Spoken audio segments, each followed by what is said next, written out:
Let's go ahead and get started. If any folks join us later, that will work out just fine, I'm sure. I want to welcome everyone who is here to our 2020 Legislative Forum on Senior Issues. And this is a groundbreaking moment for us. I think that I'll start off. My name is Megan Poindexter. I'm the director at the Senior Resource Center. I'm also a member of the Douglas County Coalition on Aging, and I get to greet you today and start off by giving a preemptive thank you for the grace and forgiveness and understanding that everyone will hold when this has the inevitable bumps that it will have, because this is the first time we have done our annual legislative forum over a virtual format. So, thank you. If you are with us today, but you are new to Zoom, I just want to encourage you first to use the speaker view. When we get started, this will make sure that whomever is speaking at the time shows up on your screen. As we have more people join us, your screen may get very, very full of faces, and you might not be able to see who is speaking if you don't switch it to that speaker view. And that should be, you should be able to do that by either moving your mouse to the upper corner of your screen, or if you're on a smart device, poke around a little bit until you find the words that say speaker view and then click on that. We are going to ask that everyone stay muted during our forum, and one of the members of our coordinating group will be working to try and help make sure that folks stay muted unless they're speaking, and this is just to ensure that everyone can hear what is being said. But additionally, because we are recording this, we're working with Audio Reader to get this recorded and distribute it to an audience that's a little larger than those who are able to join us today. If you have questions during the forum, what I ask is that you use the chat feature. If you are unfamiliar with the chat feature, for most of you, that's going to be a command, a button that's at the bottom of your screen where you can type in questions. We have some volunteers who will be monitoring the chat, and as time allows, our moderator will ask the candidates and the individuals already in seats the questions that are included in our chat. Let's see. The folks who are helping to put this on today, just to give credit, the Douglas County Coalition on Aging is coordinating this along with the Lawrence Douglas County Advocacy Council on Aging and AARP, and this is an event that is really just done out of the passion of sharing information about candidates with our seniors and talking about issues that are critical to seniors. We are going to start today with our state legislators and candidates, and then move to our county commission candidates. And so at this point, I don't think I've forgotten anything. I went through my list. I am so pleased to introduce Mitzi McFatrich. Mitzi is, her day job is that she is the executive director for Kansas Advocates for Better Care. She is also on the Douglas County Coalition on Aging, but she is our time-honored moderator of this forum, and she always does an amazing job, and I knew she'll do a great job with this new format today. So, Mitzi, take it away. Thanks, Megan, so much, and thank you all for joining us today. It is a delight to have you with us and to talk about issues of concern to aging Kansans. So thank you for joining us this afternoon. And I just want to say a brief introduction about who is joining us today as candidates for the Kansas House of Representatives and the Senate that serve citizens of Douglas County. So today we have with us Mike Amyx, Barbara Ballard, Marci Francisco, Christina Haswood, Boog Highberger, Tom Holland, and we may have Dante Jabahari joining us pretty soon. He responded that he would be joining us today. And also to let you know who we didn't get a response from that might join us today, and that would be Lance Neely, John Braz, Ken Corbett, Willie Dove, Anthony Hensley, and Rick Cluse. So in order to, usually we're in a room and our candidates just hand the mic from one to another. And we don't go in any particular order, and we try to change it around. But because we're dealing with Zoom, and because we have volunteers who are muting and unmuting people so that you can talk, here's what we're proposing that we hope will work for all of us. So we're going to go alphabetically. And so I'm going to go through that list one more time so you'll know who starts and who's in front of when you speak. So Mike Amyx will be the first person to respond to the question, Barbara Ballard, then Marci Francisco, Christina Haswood, Boog Highberger, Tom Holland, and Mr. Jabahari if he joins us. So I hope that works, and if anybody gets confused, don't worry about it, because I may be one of those people that gets confused. I also just want to say welcome to Shannon Reid and Shannon Portillo and Pam McDermott.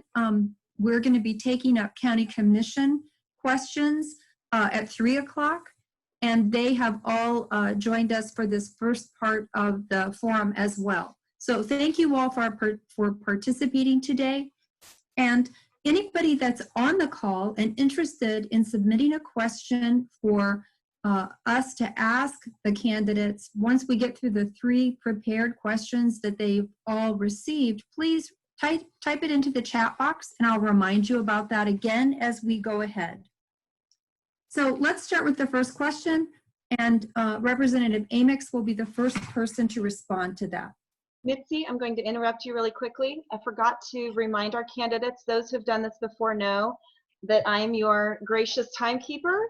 You'll get, if you can see me, you'll get a 30 seconds from me, and then you'll get a stop from me. And if you keep going, I might mute you. So. Oh, we needed that the other night.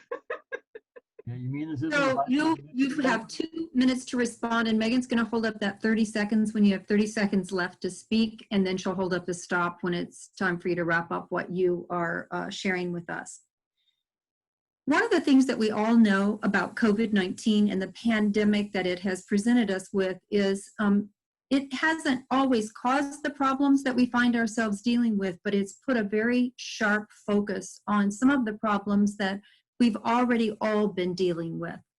So during COVID-19, the value and the need for access to internet has been really clear, whether you're using that for accessing healthcare, or to access programs and services, or to prevent isolation, to order your groceries online, or just to alleviate boredom with distraction, communication, and entertainment.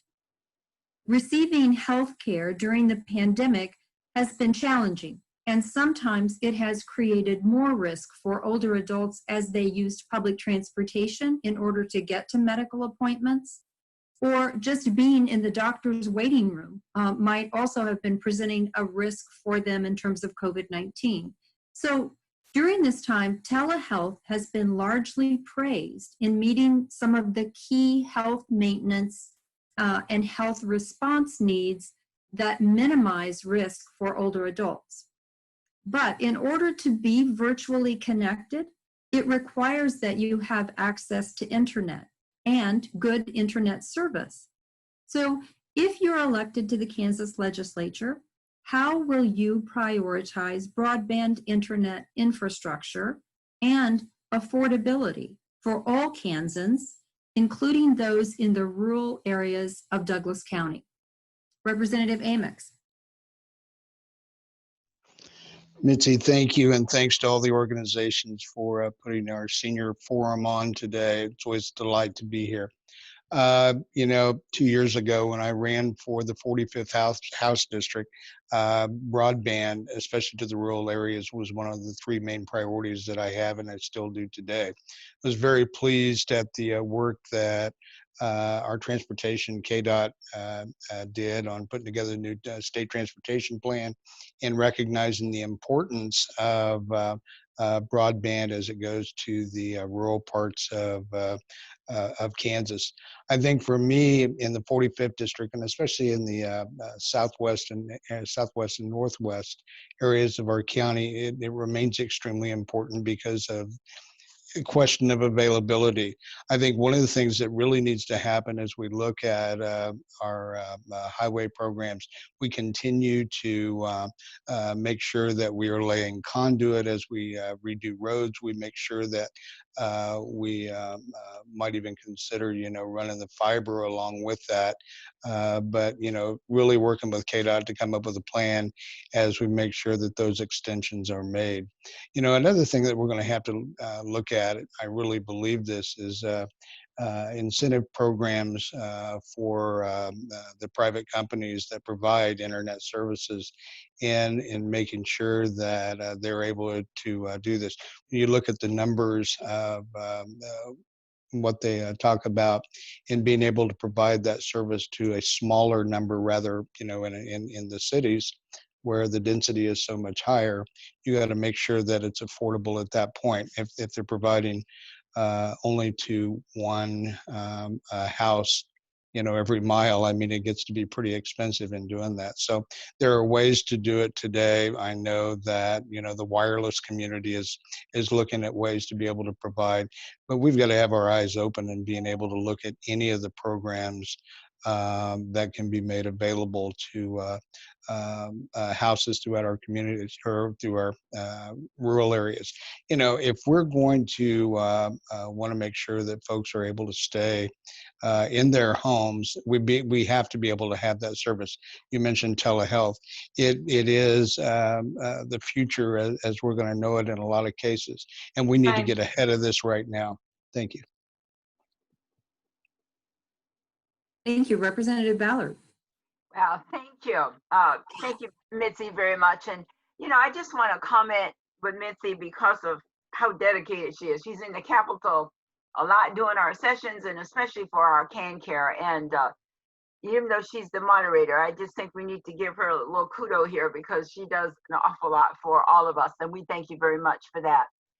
To answer your question, because of the pandemic, I think we have a lot more attention being paid to telemedicine. We've pushed telemedicine, and we know in rural areas they've been able to have those services available to them. But now it's like everybody needs it, almost not just rural, but in the rural area or urban as well. So I think in many ways, just by knowing we're going to need it, and I don't think anytime soon that we're going to say the pandemic is not here. So I think that's going to help a lot because we're going to have to end up putting additional funding there, where before, money is tight. But if you want people to be safe, if you want them to stay in their homes, if they don't have to go to a nursing home yet, that all of that is possible. So that's one real positive, that we're going to have to look at more funding for telemedicine in that area. The same as we did with, the University Fund in terms of landlines and also cell phones.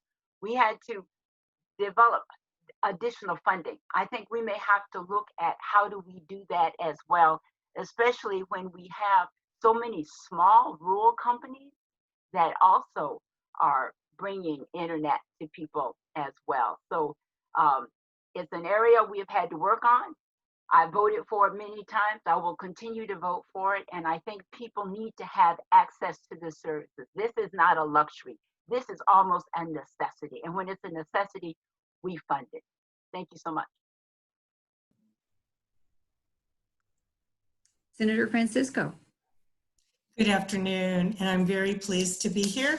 And really pleased that we're starting out with this question about expanding broadband infrastructure, because yes, we have learned how important it is.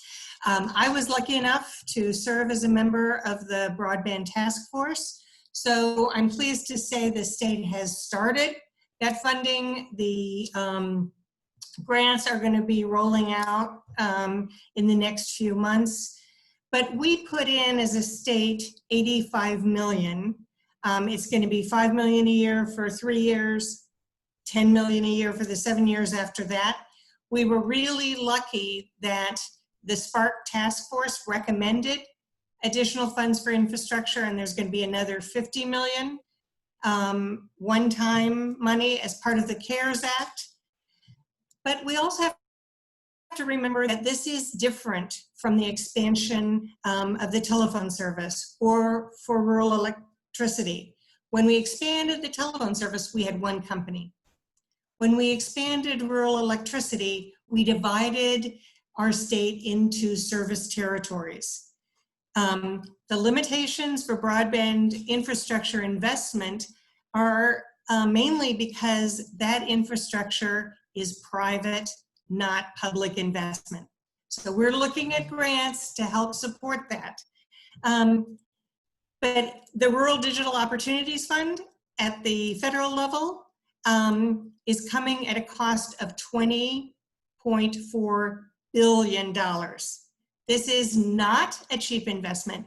This is not something that the state alone can do. So we want to see how we can help. We want to make those changes, but it's not going to be easy. Thank you. Ms. Haswood. Thank you so much for inviting me here today. This is an extremely important issue.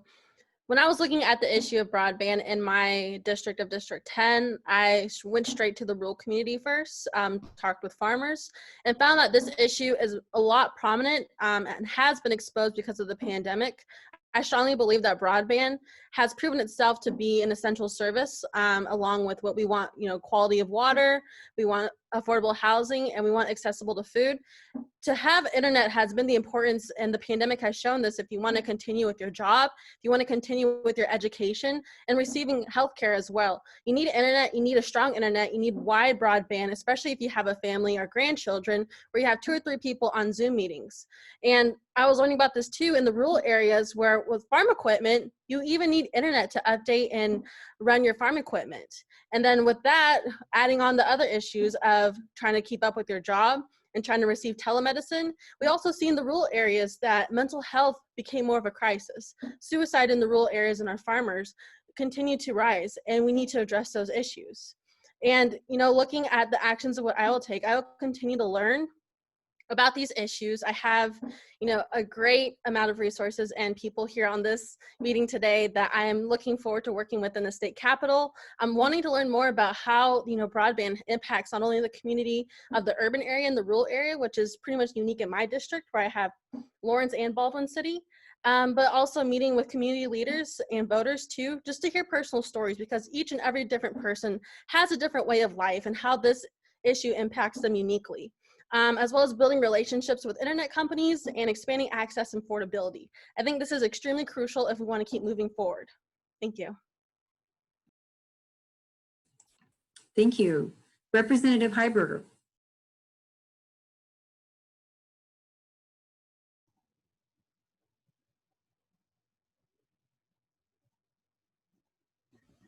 Thank you, Missy, and thank you everyone for being here. It doesn't look like my opponent is here yet, but before we start, I do want to promise that if I'm not reelected, I will work to ensure a peaceful transition of power.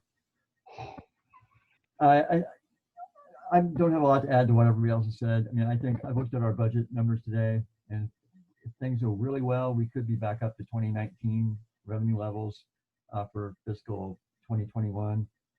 So there isn't going to be new money for projects. I think the best we can do is to protect the money that's in the highway budget that's allocated for broadband. I think that was a good step. And I think the real wild card, I think, is going to be federal money. As Senator Francisco alluded to, there may be possibilities that there will be additional federal funds that we can use for broadband expansion, which would, I think, as everybody else says, really critical service. But I wouldn't pin your hopes on anything that requires a new state revenue. I'm not willing to support any revenue tax increases next year. I think in the middle of a recession is not the right time to raise taxes. Although I will be. Well, I'll save this one for the next question. So thanks. I'm done. Thank you. Senator Holland. Senator Holland, you're muted. Unmute. There we go. All right. Well, Mitzi, thanks so much for having us today. This is a great question. And I think as far as those advocates for telemedicine and internet connectivity, obviously COVID-19 has been a disaster for the world. It's inflicted a lot of suffering, both physically and economically. But if there's a bright spot of the pandemic, it's going to be from the perspective of, I think you will see many business models basically made irrelevant by COVID. We know in the business marketplace that basically the demand for commercial marketplace, commercial spaces are, is plunging. You're going to see a wholesale rethinking as far as, how do people take care of workers? And obviously this would translate as well as to basically how our services provided, be it to our medical professionals, mental health professionals, whatever that may be. So from the perspective of going forward post-COVID-19, I think this really just underlines the emphasis for why we need to have the internet, even though some would argue it's ubiquitous today. It truly isn't when it comes to obviously certain folks in our either rural parts of the county or basically those who are poor and cannot afford access to it.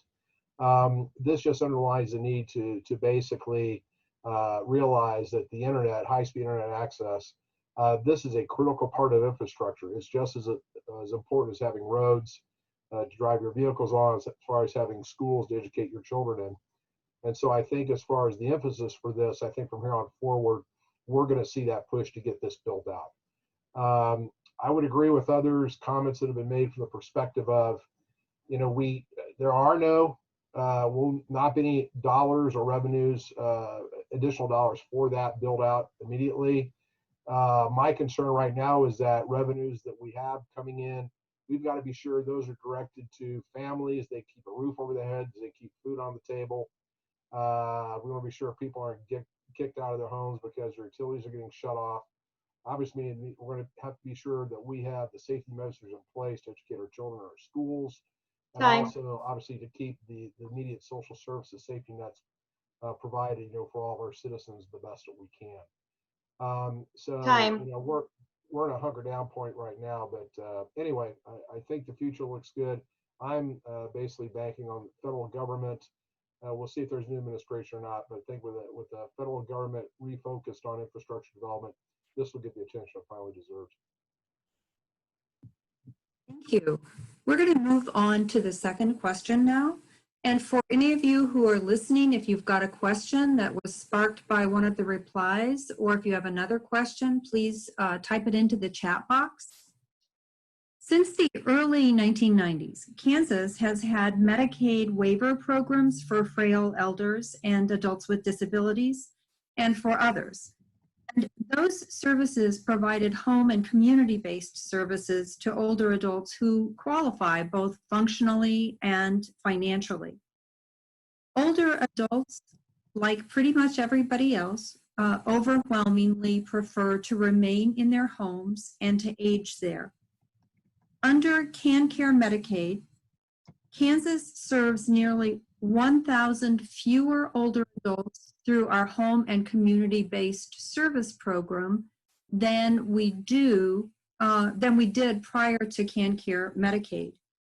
And while we serve about 4,500 older adults in our waiver program, we serve about 11,000 older adults in nursing facilities through the Medicaid program.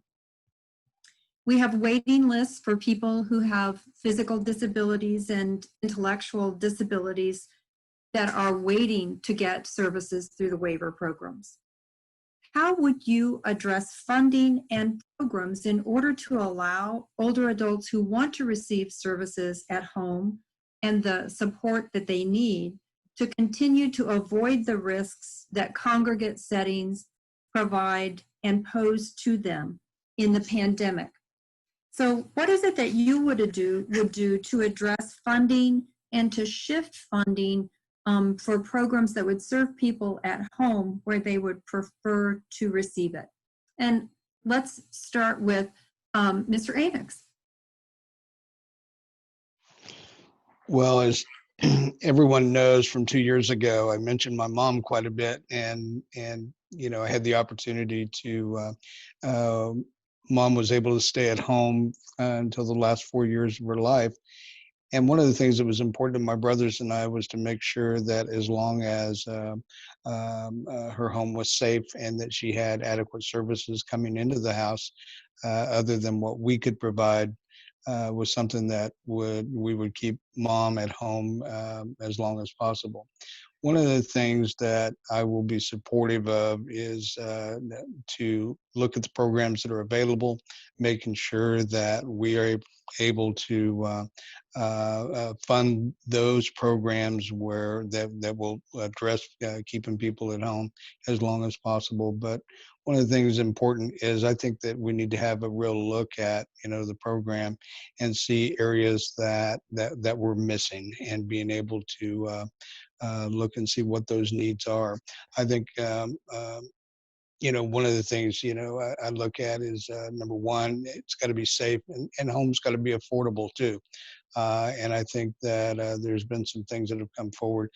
Senator Holland's bill, the golden years, they help with taxation. I'm sure he'll bring up in a second. Those are the kind of things that are things going to be important for families to be able to help mom or dad to be able to stay at home and being able to care for them. You know, one of the things that I know that's been talked in the past and something that I think will continue to be looked at in the future has to be what assistance can we give family members that may have to take time off work to help being able to keep a parent at home. And I think that those are some of the things that we ought to consider. How do we help that family be able to do that? So thank you.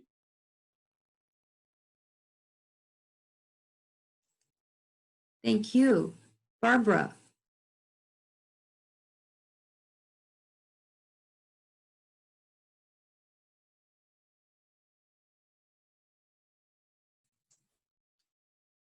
Barbara, are you on mute? Yes, there are two areas that I think I could be very helpful. Number one, when she talks about home community-based services, our social services budget, and you know, those areas come under our budget. And I've been on this committee for several years. And one of the things we look at is that it's a long list, especially for IDD and home community-based services. And so it's monitoring that list often and trying to reduce it in as much as we can. And that's going to take a long time, because once you're on it, you stay on it. But by looking at the services that people really need in their homes, not everyone needs to go to a nursing home immediately.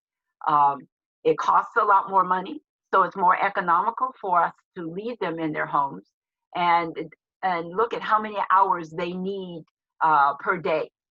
And that's something that we need to monitor more closely. And, you know, hours have been reduced, and it has put a hardship on people as well. So we continue to monitor that to make sure that they're getting the hours, whether they need people to help them take a bath, to take their medicines, to go shopping for them, or whatever. We need to continue to monitor that and keep them in their homes as long as possible. That saves us money, so therefore we can give them the services that they really need. The other is the CanCare Oversight Committee. We look at the three, you know, private vendors that we have and the services that are being delivered. A lot of times for people to stay in their homes, they need to have more people come into their homes to care for them, especially when a family member is a caregiver.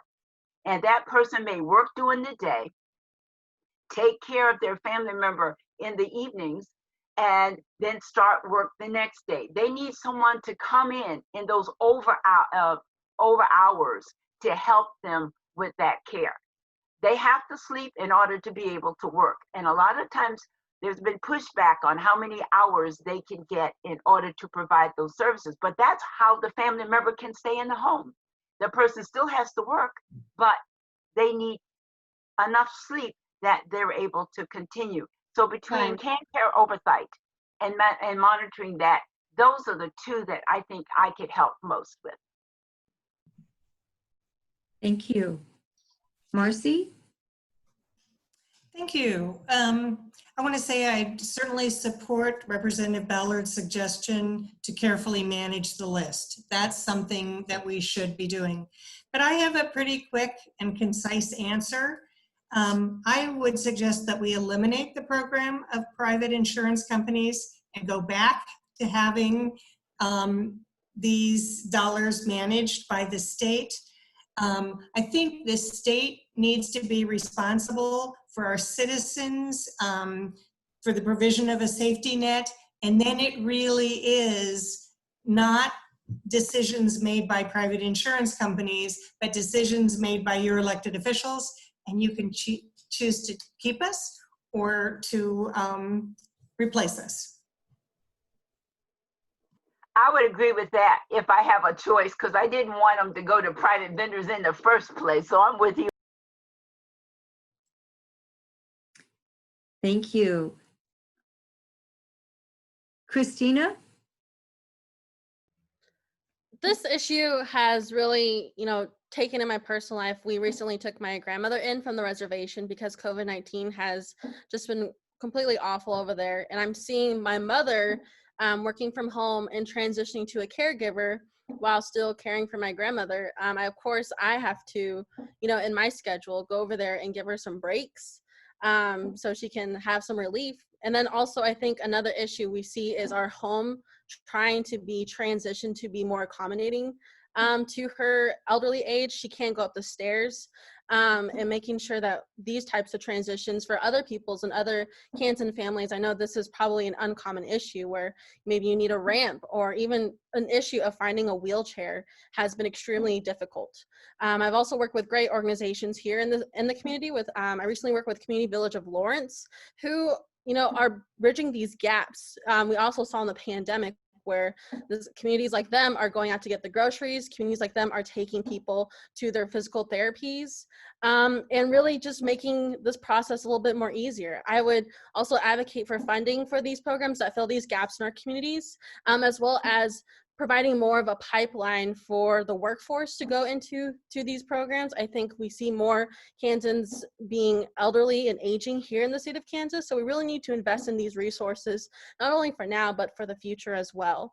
And to also have a seat for elderly voices at the table and hearing their issues and perspectives, because each issue that we have in our community, they have a more different perspective and experience that goes along with these issues. I look forward to building these relationships too, and within our community, with our leaders in the State House. And yeah, thank you. Thank you. Boog?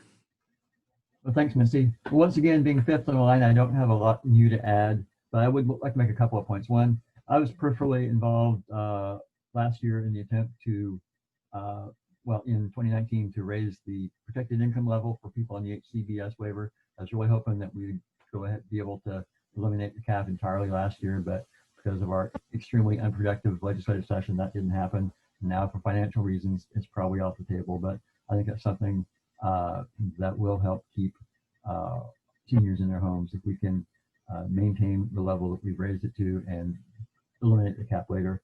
The only other idea I have is something, perhaps we can do something like we've done in the juvenile justice arena, where we've decided to reduce out-of-home placements for juveniles, and take the money saved on those out-of-home placements and invest it in programs to reduce recidivism, things like drug and alcohol abuse services, family services.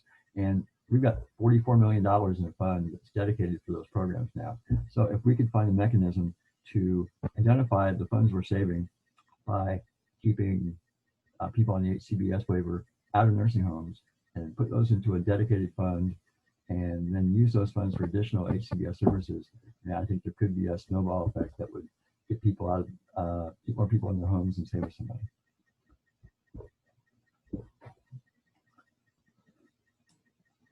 Thank you. Tom.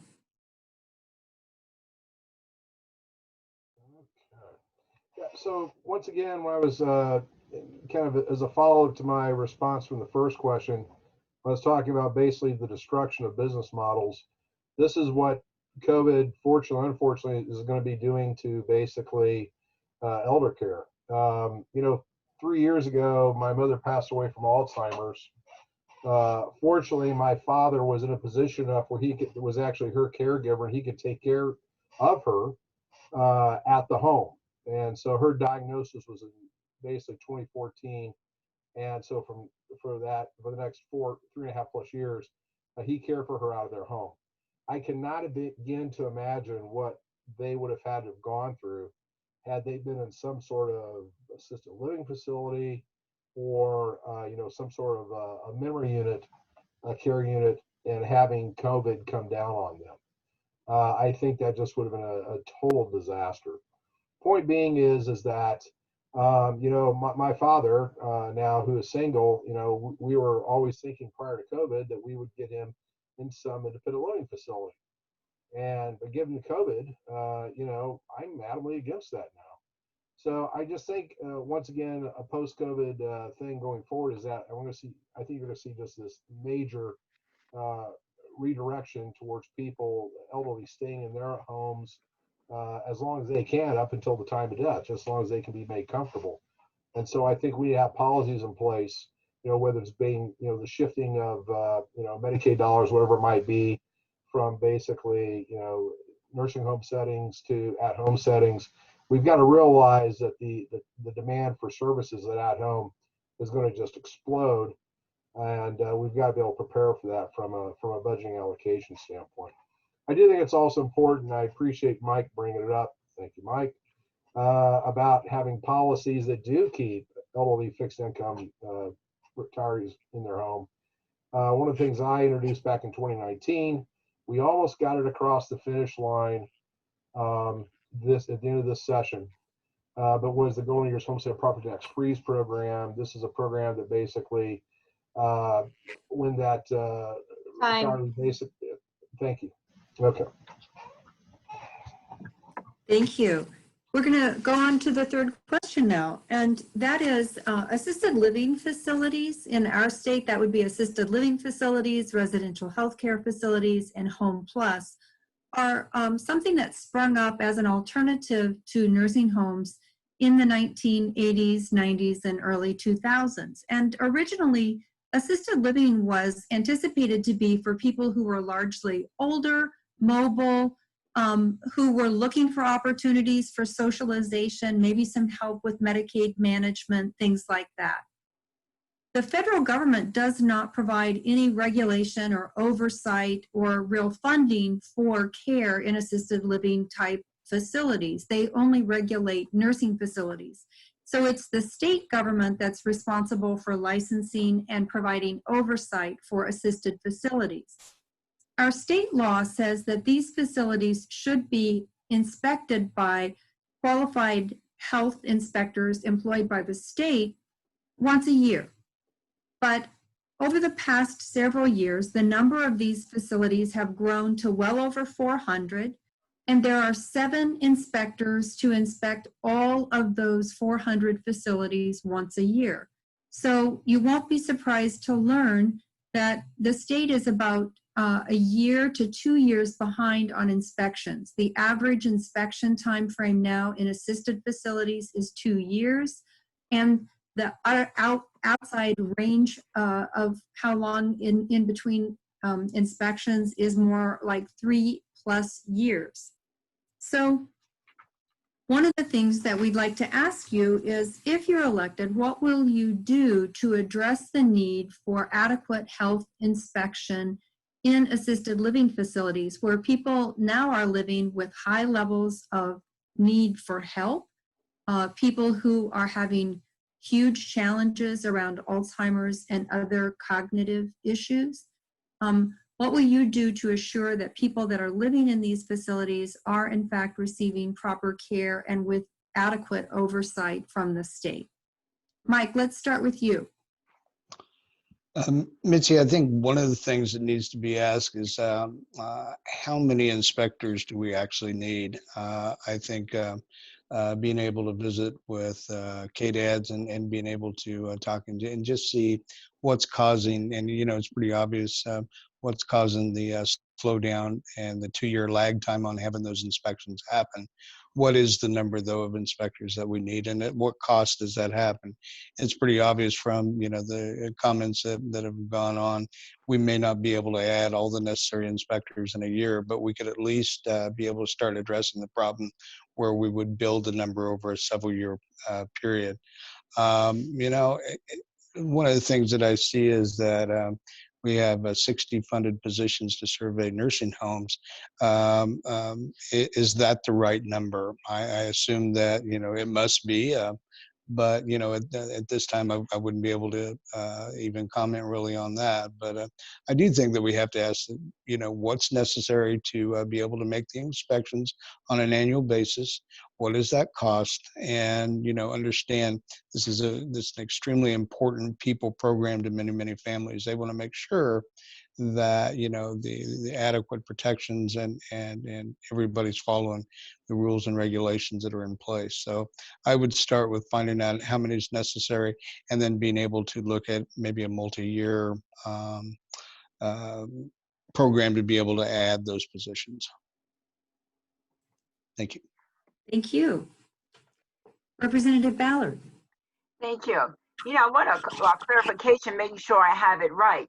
But if what we indicated here were there were 60 individuals to inspect the nursing homes, but only 7 really for your assisted living facilities, that means that each survey or inspector would have over 60-some facilities to inspect. That is almost impossible in order to do that. And, people are paying to live there. Their families perhaps are assisting them and wanting them to be safe. I don't know how you can monitor the abuse that might be going on. At the same time, are they getting the care that they really need in the process? And on CanCare, we have discussed this. And as you know, Mitzi, you've been there to tell us about what these services are lacking. Actually, it's supposed to be a year, and I think it coasted a little bit at 18 months. And now it's just getting farther and farther out. So you don't even know what these facilities are. So I think we're going to have to continually ask them why we don't have more inspectors. The reasons they have given us before is that it's very difficult to find people to hire in that area. Well, it doesn't seem to be that difficult to get them for nursing homes. So I think I know it's a totally different setting, but we need to really stay on them about getting these services, making sure that the people that live there are safe and that they're getting the services that they really need in order to function every day. That's why they're in assisted living. They need assistance in order to get their services. And that's one that next time we meet, I will ask again about these inspectors and why we don't have more and what is the problem that's holding us up in the process. You've got to have safety, and they need to feel safe. And I don't think they are when you only have 7 in the process.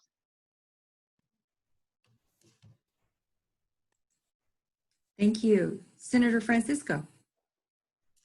This is an interesting question. I'm just going to start out by saying I was really lucky to be able to celebrate my mother's 99th birthday with her in her apartment and have the rest of the family, I think there were 18 of us, on a Zoom meeting to say happy birthday.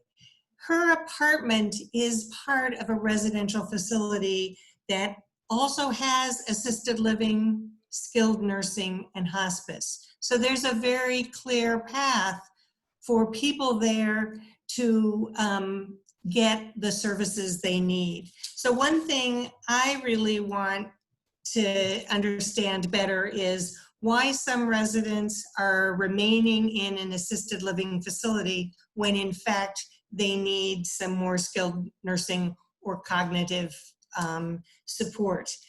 So what are the barriers? Is it a lack of other places to move to?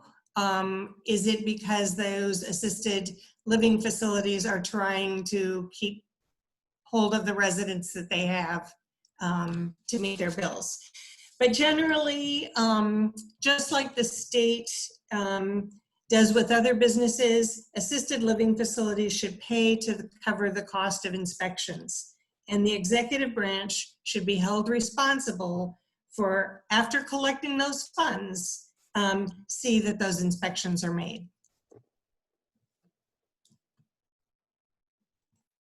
Thank you. Christina. I've had a little bit of experience of being an inspector. In grad school, I actually got to do a health inspection at an assisted living facility in Kansas City.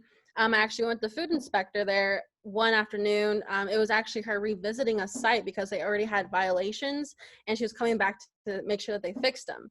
When we went back there, they didn't fix them, but they wanted to fix it on the spot. And some of the issues were that they left butter out all day, and that's a dairy product. So that could bring other, bacterial pathogen issues to health issues of a high vulnerable community. Another issue is food allergies. They didn't list the food allergies that they had serving in the kitchen, and making sure that we have, such these little things that we don't think about every day that could easily turn into a catastrophe is what we need to keep accountability with the inspections. And another thing is I strongly would advocate for the increase in number of inspectors, because one of the issues when I talk with her of why do we not inspect these types of facilities more than once a year is because there's not enough inspectors in this department, and there's not enough funding to hire more inspectors. And they're doing about 10 inspections a day, going from facility to restaurant to all that in the health area. Another is the pipeline for getting more professionals into this field. I think about an individual that I work with. Her name is Natalie. She has a GED, but she enjoyed working in a nursing facility, but she couldn't really apply to be, a healthcare worker or nurse because she didn't have the college degree to get into this healthcare facility. So if we create more of this pipeline to get more people into this job positions, she actually had a really good passion and found gaps in the system where, they could practice their cognitive senses without just wasting the day watching TV. I think if we get more passionate people into these positions, that would be really beneficial. And transparency too, increasing the transparency to put pressures on these facilities to keep them more accountable so they can uphold these health and safety inspections.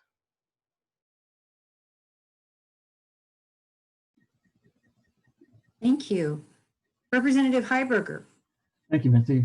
Well, like all the other issues we're talking about here today, this appears to be largely an issue of funding.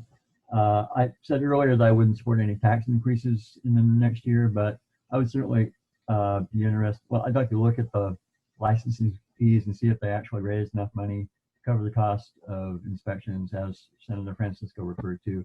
And if they don't, I'd certainly be willing to consider an increase in those fees, depending, of course, on the impact on the affordability of the facilities, which I think is an issue for a lot of people already. So I don't know if there would be any federal new money coming that could be applied to this. Certainly something to look into, but again, as I think as Representative Amyx said, this may not be something we can move on this year, but definitely keep it on the radar for future years when our funding situation improves. Thank you. And Senator Holland. Yeah, thank you, Mitzi, for the question. Look, really, the fault lies with the legislature. I mean, we know that we don't have enough inspectors out there to do it. So it really requires the commitment of the legislature to provide the funding we need to basically to recruit the appropriate resources, get them the proper training, and go inspect the homes, okay, if we are truly serious about raising, levels of care. At the end of the day, while I personally support that, it takes, leadership from both the executive and legislative branches to make that happen. And when we take a step back and look what's going on with basically businesses right now, I mean, our assisted living facilities or nursing homes, independent living, whatever type of care you're talking about, elder care, these facilities are getting financially hammered right now. And so while I do support being sure we are maintaining adequate levels of care, but I guess I would just say that if we are going to make the commitment to get the inspections, the number of inspections, the quality of inspections up to speed, to really hold these facilities accountable, then I think you better game out the rest of the scenario and say, okay, now what are we going to start doing with, those residents, okay, when these nursing homes keep failing their inspections? What does that mean? If you have things that, they have to correct immediately, what happens if they don't? Okay, is the state basically then, or is the state willing to step up and take the liability then that in essence keeps that resident in that facility that's not providing the adequate level of safety?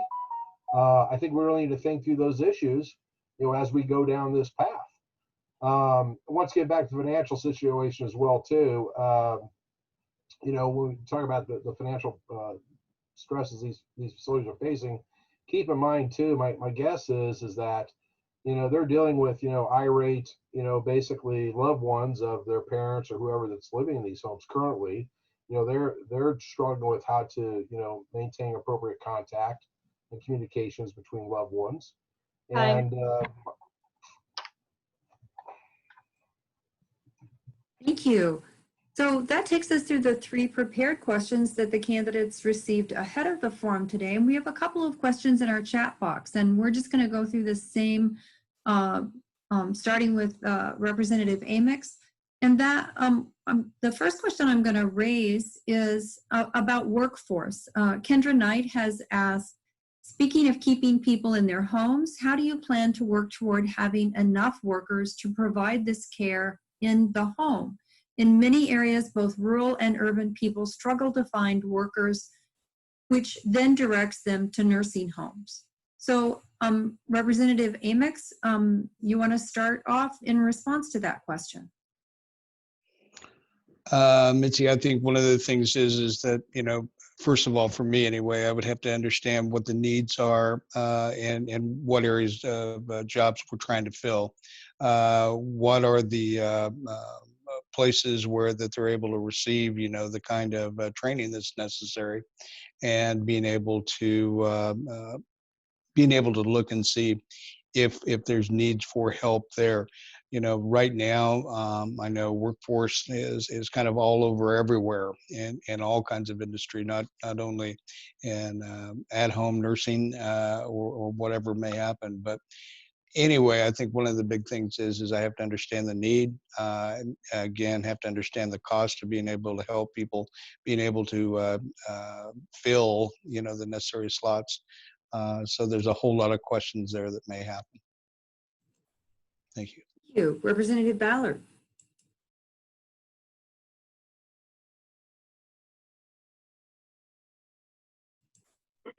We hear on social services and care oversight all the time that, number one, they have trouble with their staff because, number one, they're underpaid.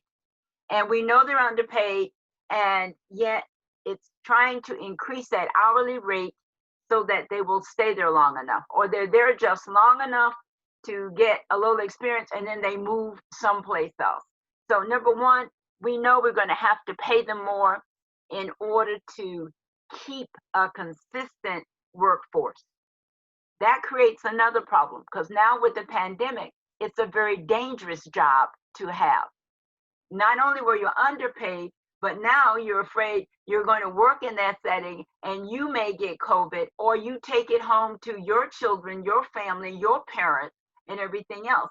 And many of them don't want to work that way because they don't want to jeopardize their families. But for those that do, we're going to have to pay them more, make sure that they have all the proper equipment they need in order to work in this setting, and also to make sure that they're being tested every day in the process, because it is dangerous for them to work in this particular setting. So I think we have to pay a lot more attention to it. We've always known we needed to pay them more. But the other part is we have to realize that if you're going to provide those services, the same as you need inspectors, you need to have enough people working to take care of the people in the assisted living. And we're doing a poor job. We ask all the time the hourly rate, how to increase it, how to increase it. We're going to have to finally look at it now with this pandemic, because there's a huge shortage, even more than it was last year in this setting. Thank you. Ms. Haswood? Getting more people in the workforce, I think, is another issue I think we all agree on. I think another solution is looking at how Kansas, 23% of Kansans are veterans, and finding solutions in that aspect, I think would do some great good. I know when I was doing my research on aging populations, there was often talk about working with the local government, federal and state government, but not a lot with the tribal government, which I've noticed in my community, and particularly when I worked with the community of Village of Lawrence, they were having more efforts to get more Native American from the urban area connected to these types of elderly aging facilities and organizations and programs. And, you know, definitely I agree with everyone here. We need to raise the wage of these assisted living workers.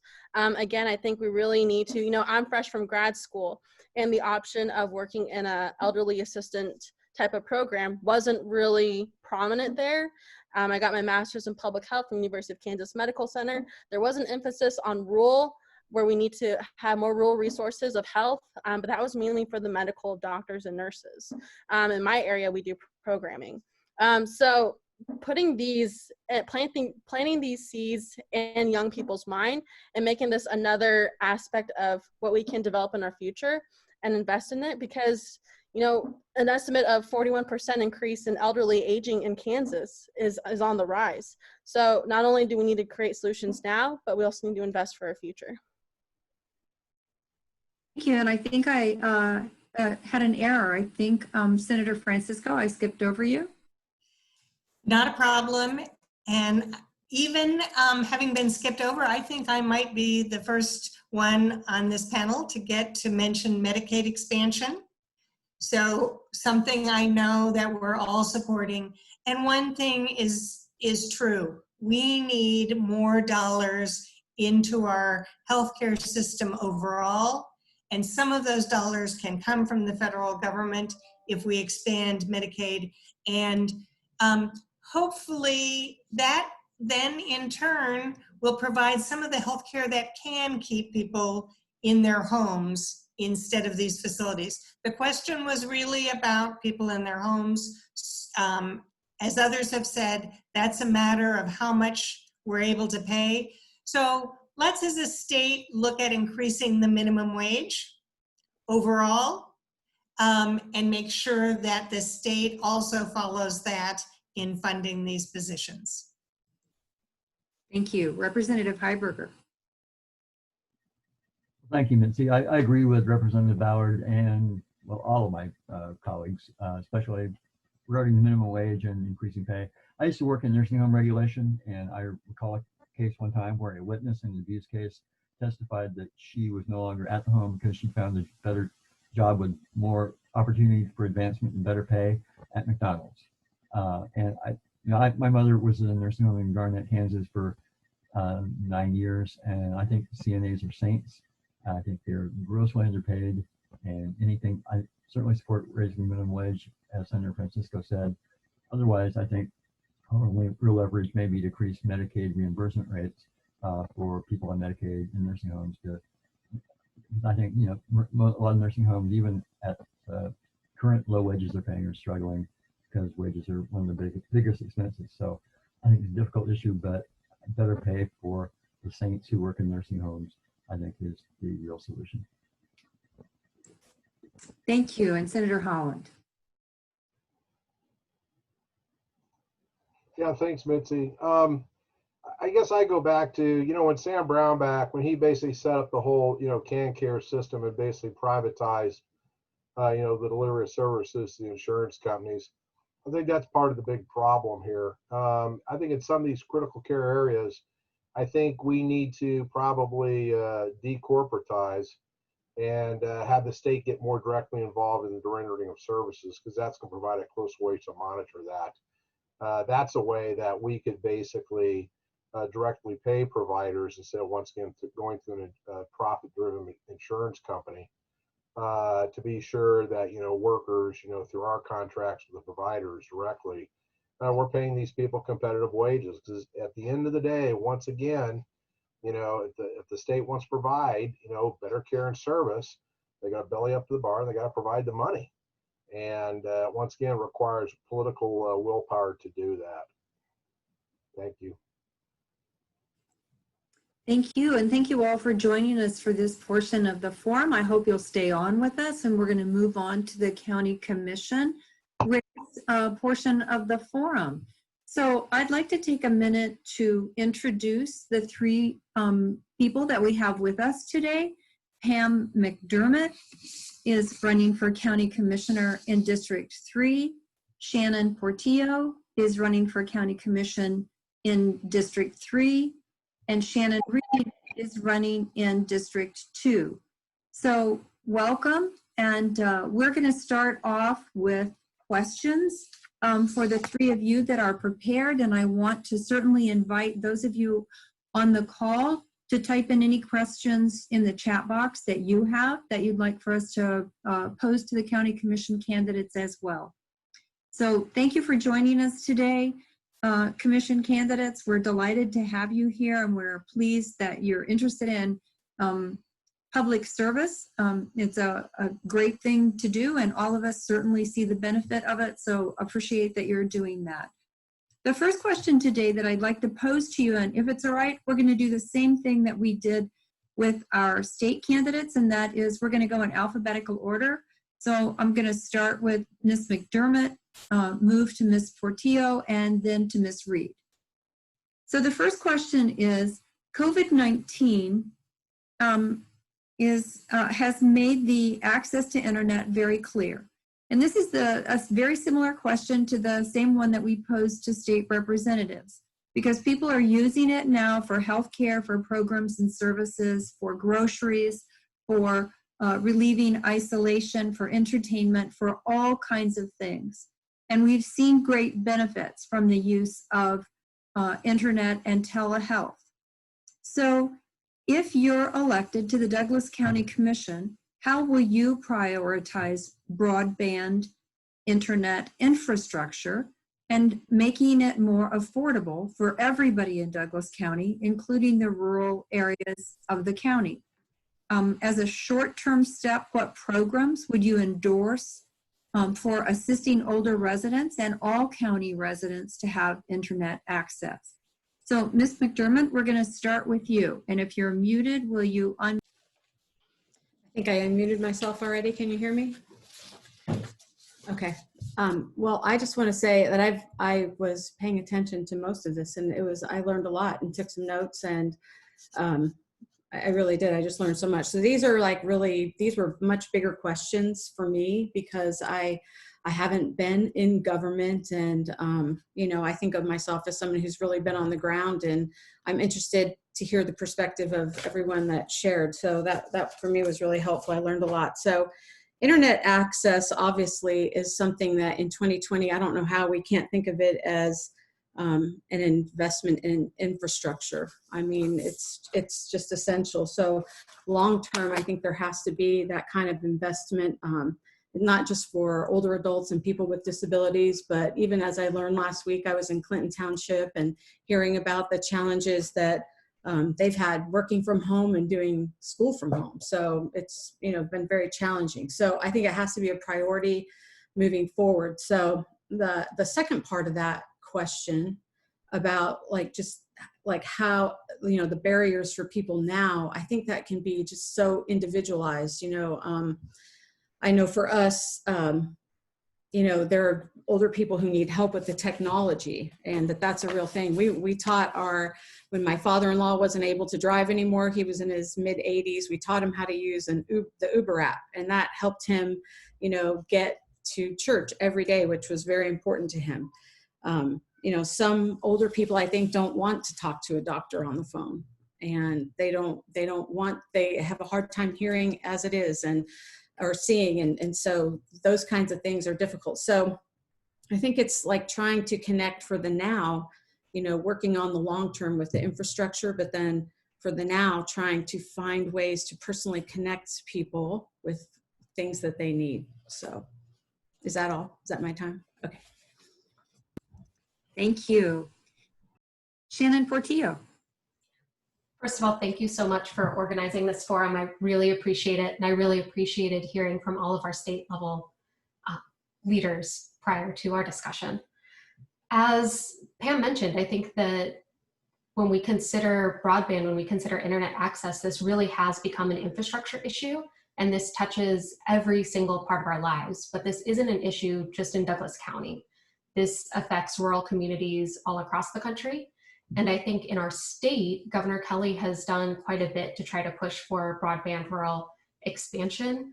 Recently with the Office of Broadband Development, and as many of our state leaders mentioned, putting over $50 million of CARE Act's funding into that. So I think for Douglas County and for our work on the County Commission, we really need to consider how we're going to collaborate with state offices. How do we work with the Department of Commerce to make sure that we have access to these funds? How do we make sure that our county is writing for grants at the federal level? And I think that can help us with those infrastructure and long-term planning issues. We also need to think about the immediate. I mean, what we've seen with COVID is that this is a crisis and all of our lives shifted dramatically and quickly. And so there are a number of different programs. I know that I have a colleague who lives in the rural areas of the county, and the university provided her with a hotspot so that she could teach her courses via Zoom. And there are a number of mobile companies that are working with hotspots for rural communities. And I think this is a real opportunity for us to make sure that we're partnering with companies and organizations where we can make sure that there's hotspot access until we get that infrastructure built out. So we need to make sure that we're doing those short-term fixes and the long-term planning where we're collaborating with all levels of government to make sure that our residents have what they need to really thrive. Thank you. Thank you. Shannon Reid. Hi, thanks for having me and thanks for hosting this. Yeah, that was a very info-packed first hour, so I'm really glad I was able to join for the entire forum. I will, echo some of the sentiments that both Pam and Shannon brought up and say that I think now is the time to really focus this conversation. I was really excited to see the news about Governor Kelly making an investment and a commitment to expanding broadband across the state, because to really get an investment in that infrastructure across the entire state will help our county level governments, along with working with municipal governments and the rural townships, and those other companies like Shannon Portillo had mentioned, other mobile companies and places that are really helping provide some stopgaps right now while we build that infrastructure and figure out what the funding opportunities at both the federal and state level are for addressing these issues in this moment of crisis, like so many people have mentioned, and Representative Ballard made a point of, especially that this crisis we're in means that we have to prioritize accessibility of an essential service. At this point, as many folks have mentioned, internet and reliable access to it is an essential service. I do believe that it should be treated as a utility, and so that means our governments at all levels have a responsibility to figure out how to increase that access, and the stopgap measures are especially important right now because we know it takes some time to build that infrastructure and actually put broadband throughout the community to increase that access. So I'm looking forward to working at all levels of the government and really excited to hear about the initiatives happening on the state level, to see how the County Commission can make sure our residents are getting the access they need. Thank you. Our second question today for the County Commission candidates is also about workforce. Douglas County lacks adequate numbers of individuals who are also adequately trained to meet the needs of people who are living at home and need assistance with activities of daily living, and also to meet the needs of people who live in adult care homes and group homes for people with IDD. So how as an economic development issue and a training issue and a service delivery issue that affects rural and urban Douglas County, how would you approach this issue as a commissioner, and who would you engage to help create the solution? And I would just like to say, before you respond to that question, we're fortunate to have Peaslee Tech in our community, but it has been here for a while now, and it does provide assistance, especially for in-home care workers. But we know that that in and of itself is not enough to meet the need that we have. So while I invite you to include that in what you're talking about, I also invite you to think beyond that. So Pam, if you would like to go first.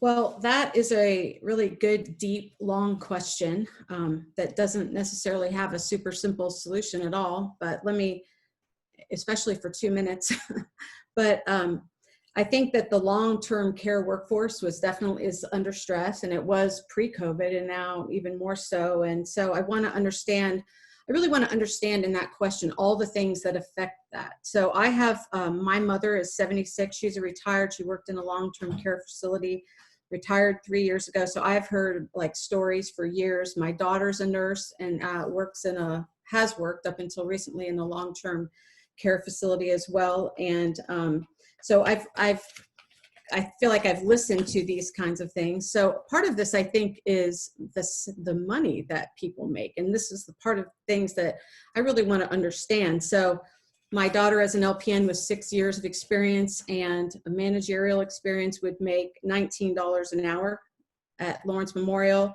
A CNA would make $11 to $12 an hour. You know, she's working for as agencies, and she's actually working for a really interesting new company, Shift Key, but agency pay is like $27 to $40 an hour, much more appealing.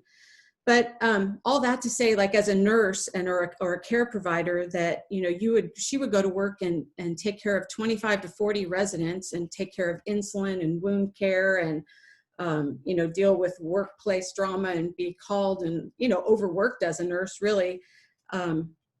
And at a call center, you can work the night shift overnight, maybe and make $18 an hour. So to me, that's like just in a big picture part of the problem. So she was working for a company now that's kind of like an Uber nursing, which I think has promise, and I think, wow, that's young people are entrepreneurial, and maybe that will be more of the future of what some of this could look like. Thank you. And before I go on to Shannon, I just want to say that Jill Dudley, who's one of our DCCOA members, has typed some information into the chat box for those of you interested in this issue that you might want to look at as well. Shannon Portillo. Thank you. I think that we've heard the financial aspect of this brought up quite a bit, and the overall framing of your question demonstrates that this is a broader economic development issue. And when we think about how we can support economic development, I think that part of this is making sure that we have affordable childcare as well, because many of the folks who are working in elder care are also people who have to worry about having safe places for their children to go. So I think that when we have pay that's so low that someone can't afford to pay for childcare while keeping their job, that's a problem. And that would be an overall economic development strategy in our community that could help with the business and economic growth in a number of sectors. You mentioned Peaslee Tech, and I do think that Peaslee Tech is one of the options for partners when it comes to training. In my work as Associate Dean of Academic Affairs at KU's Edwards campus, I do a lot of work with our transfer partners and community colleges in the Kansas City region. And there are quite a few K-12 institutions that are working with community colleges in their area to make sure that students can graduate with a CNA if they would like to come out of high school with that certified nursing assistant certification. And that is one option where students can have that certification coming right out of high school if they can work with the institutions of higher education in their communities, and they can actually get to work while they're continuing with their education. So we have folks who can rely on a smaller salary coming right out of school to do some of this work. and then continue to build their educational capacity and their career down the road. Ultimately, I do think we need to think about funding and how we can fund these positions in more robust ways so that people can have a living wage and career progression as they think about this work. Thank you. And Shannon Reid. Thanks. Yeah, I really enjoyed listening to some of the conversation from our state leaders about this, and am hopeful about both Medicaid expansion as well as the potential for raising minimum wage in our state to really have a high impact on this issue on a local level.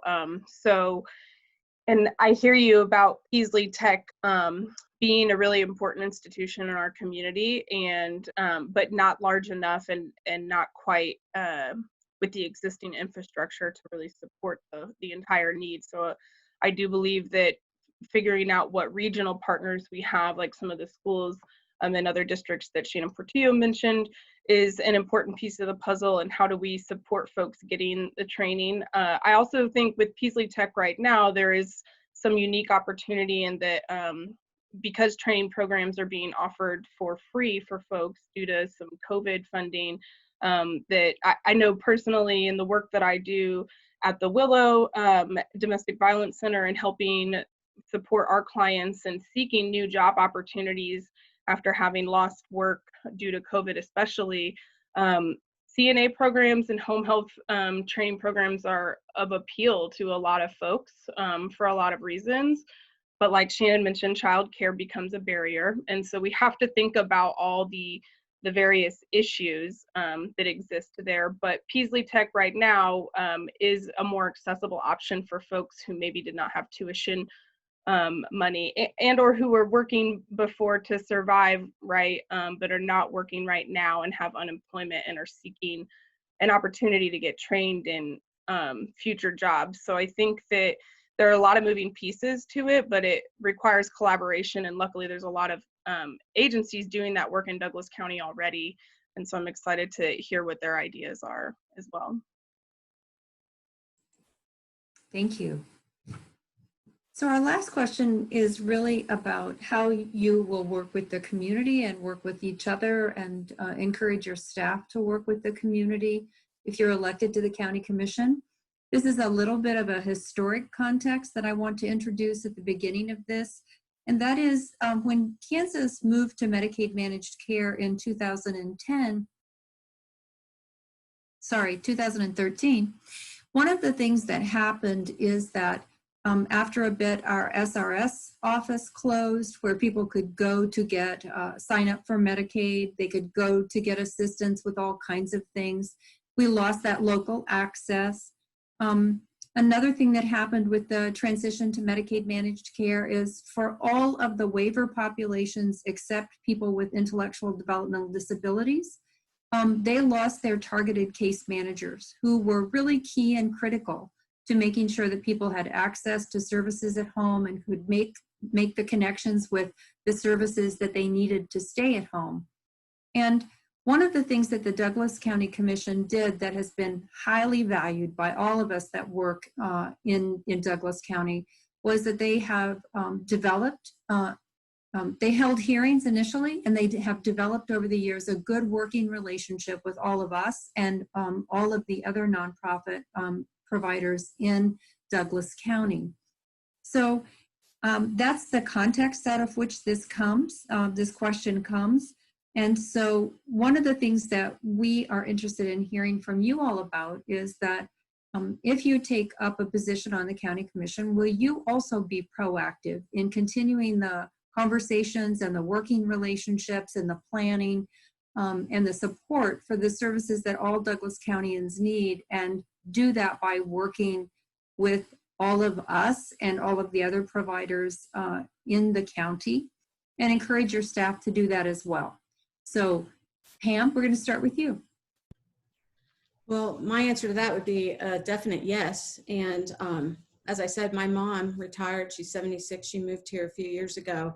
And I wish I had known about a lot of these things that I heard about today and about the website, your website, a few years ago. And so I did wonder, like, now would have been great to know how, you know, is there a welcome wagon for seniors or people that are involved in seniors' lives? Because that would have been really helpful for me, just knowing that there was so much available right there. So I'm looking forward to not running for office and not feeling like I have 3 jobs that I'm trying to do, and to learning, you know, just more about this and understanding more about the network of partnerships that already exist. And if I'm elected, then I plan to be all in and work. And I love to learn about these things. I like to, you know, make sure that what's in place works for the people that are on the ground that are trying to access. I mean, that's the most important part of it, that people know how and where to access. So, you know, I think I've spent all my life like working on the ground in that way, and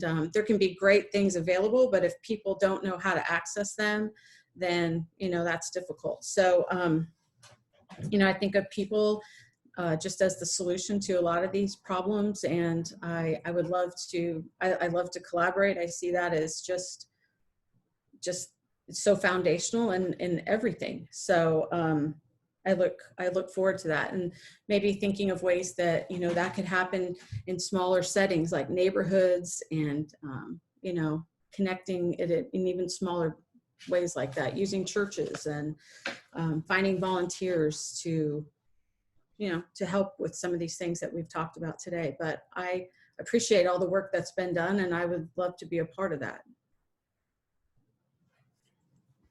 Thank you. Shannon Portillo? Yes. First, I would just like to say, I think that the closing of the SRS office in our community did create increased hardship, and I'm really thankful that our community came together with nonprofits working with the county government to really make sure that we had a collaborative way to address these issues. And so I certainly think that this is an important thing to continue. The transparency in how we fund organizations in our community is incredibly important to me. So I think that the ways in which we're continuing to increase transparency in the budgeting process at the county level really matters for how we're making sure that we have funding in the agencies that need it to serve the community that we have. So making sure that we have ways to collaborate, making sure that we're transparent in our funding, and making sure that we really know what the needs of our community are. And that means that we are doing that outreach and hearing from the most vulnerable populations in our community, and that we have advocates at the table, as well as folks who can help us collaborate up and down government, as far as resources from the state, as far as working with resources from the federal government, and making sure that we're getting those out to the agencies that are doing the on-the-ground work. So I think that that transparency that we've built in our community is incredibly important, in continuing that funding transparency moving forward, and those collaborative efforts moving forward is certainly something that I want to make sure that we keep moving forward at the County Commission if elected. Thank you. Thank you. Shannon Reid. So I'm really excited to hear the feedback from you, Mitzi, and from presumably, you know, kind of the other co-hosts and folks who have been doing this work for years, especially in response to the SRS office closing. And I remember when that happened, and working in social services and seeing the impact of that, and being very proud of our community for responding effectively. So I'm happy to hear the feedback that that those collaborative relationships and the progress that's been made has been productive and positive. So I'm excited to be a part of continuing that work. I think that collaboration is key to getting things done. It's really about bringing as many voices to the table as possible that have different perspectives, really at every stakeholder's perspective, right? Including consumers and the people who are being directly impacted by whatever gaps in services there are, by whatever barriers they are facing. And as somebody who does advocacy work, I work with clients who are experiencing violence in their lives. And so that touches people of all kinds of populations, including elderly folks. And the resources that the Senior Center, that Trinity In-Home Care, that Jayhawk Area Agency on Aging, those advocacy resources and case management options are crucial. I mean, it's what allows survival for many folks. It's what gets people into a more sustainable and healthy living environment, and maintains the support to navigate all these systems that can get convoluted and confusing, and that are sometimes always changing kind of based on policy decisions. So I'm excited to learn more from you all and the work that you do. Thanks for your time. Thank you. I don't think we could have been any better on time. We're about a minute until our closing time. And I just want to say again, thank you so much, all of you who joined us today, candidates as well as older adults in our community and those that are working in organizations that serve older adults and persons with disability. We appreciate your public service. We're delighted that you joined us today for this Senior Issues Forum. We're looking forward to working with you on all of these concerns and many more in the coming year. And I just do want to mention again that Audio Reader is partnering with us, and the recording of this forum will be available. We also have been recording it as we're talking, and so the Zoom recording will also be available to people voting in our county who weren't able to join us today, along with the questions that appeared in the chat box, because I think there was one question that we didn't get to with Senator and Representative candidates. So thank you so much for joining us today. Megan, is there anything else that you'd like to add before we end? I just would like to say thank you so much to Mitzi. Mitzi, you've just been a leader and a linchpin in the work for seniors in Douglas County and across the state for many, many years. And we've been incredibly lucky to have you. And wherever your journey in the future goes. So we're just so thankful for you. Yeah, I would just have to say that about every single person on this call. So what a great group of aging advocates and engaged older adults and elected officials. So thank you all, and looking forward to the outcome of the election.